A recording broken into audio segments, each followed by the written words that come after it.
Amitié et amertume. L'amertume est un café, un sale goût amer mais ça revigore. L'amitié, c'est juste le petit sucre qui l'accompagne. Ça apaise, ça apaise.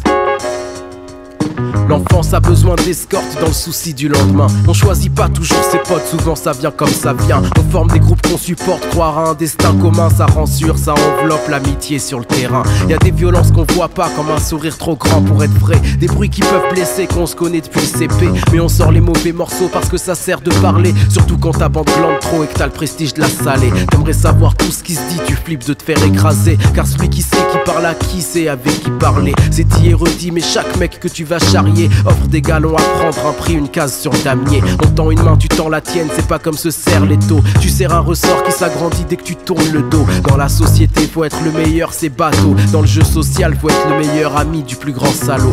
Pour la pression est de taille, l'hypocrisie est le sort de ceux qui ont besoin de ça pour faire valoir leurs efforts. C'est toujours le même refrain, on dit à la vie, à la mort. Puis à la mort du besoin, on fait plus les mêmes efforts. Ah, la jeunesse, si fragile et quel germe de stress. Apprenti dans un jeu social, fourré de cynisme et tristesse. Si tes potes sont la meilleure arme, ça fait mal quand elles te tirent dessus. Par l'abus de confiance déçu. Voilà, et on grandit et on pense seul et on assume. Et il nous reste un pote ou deux, les autres se renouvellent comme les plumes. Finit-on par accepter que ces relations nous embrument? Non, parce que ce qu'on aime dans l'amitié, c'est l'amertume.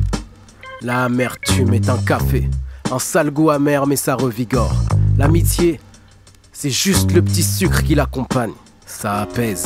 Plus tard tout recommence encore parce que le besoin est là. Personne n'est surhumain, personne n'a envie d'être seul. C'est marrant quel que soit ton statut, quel que soit l'endroit. C'est les mêmes embrouilles qu'on trouve, les mêmes histoires que les gens veulent. Le même jeu social, des petits chefs, des petits cons, des petites victimes, des meneurs, des lèche-bottes et des grandes gueules. C'est encore plus pathétique parce qu'on est moins jeune. La connerie authentique sans excuse car l'innocence est en deuil. Monde d'adultes, de collègues, besoin que les collègues deviennent amis pour que dans les embrouilles l'affectif détache le grave. Et puis besoin de monter dans ce groupe d'amis pour que tu aies à ton actif un rôle pas trop brave. On s'était donné rendez-vous dans 10 ans. Ah le bâtard il a réussi, l'enfoiré putain le con. T'es jaloux, c'est grillé, je vois ça dans ton expression. À pas faire attention, la vérité sort d'impulsion. Et on voit sur ton visage la faille, le truc, le petit défaut. Le truc qui nous sépare par des pensées de petits salauds. Mais on garde ça pour soi parce qu'on te dirait parano. En fait on devient seul quand le confident devient le ragot. Voilà, on a grandi et on pense seul et on assume. Et il nous reste un pote ou deux, les autres se renouvellent comme les plumes.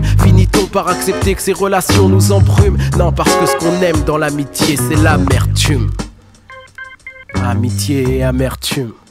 L'amertume est un café, un sale goût amer mais ça revigore. L'amitié c'est juste le petit sucre qui va avec.